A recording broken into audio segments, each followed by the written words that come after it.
গেছি।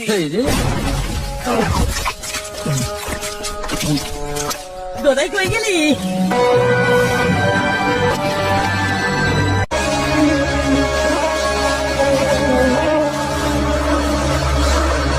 এখানে তো অনেক মৌমাছি।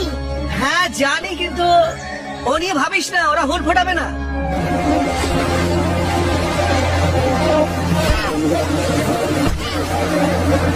এই তো সমাজ কাটা।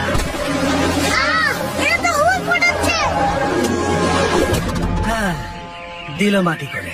এটা আমি নিজেই করতে পারতাম, কিন্তু উঁচুতে উঠলে আমার মাথা ঘোরে। বালুর নাটক আবার শুরু হলো। তুই নিজের চরকায় তেল লাগা, চিন্তা করিস না, চালিয়ে যা। তুই আজও উপোস করে থাকবি রে। হঠাৎ ছাড়া থামবি? ওরে হুল খেলে এই বাঁদর বাচ্চাটাও পালাবে। ও মোটেই বাঁদর না। ওটা কি?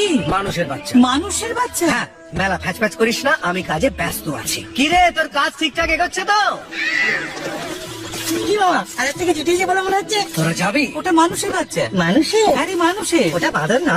মনো যা বলছে না, মানুষের বাচ্চা। এমনিতেই তুই একটা লুপ্ত প্রায় প্রাণী, জীবনের দিন কম হয়ে আসছে, আরো কম করতে চাস? তুই তো একেবারে ফাটিয়ে দিচ্ছিস গুরু। হুল ফুটিয়ে যাচ্ছে।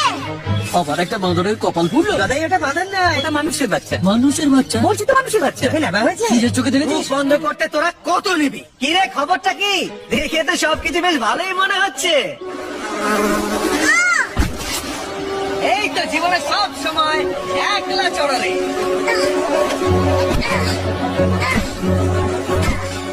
আর একটুখানি হয়ে যাবে, হয়েছে।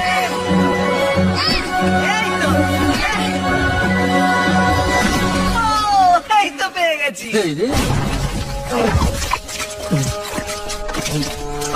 কোথায় কই গেলি?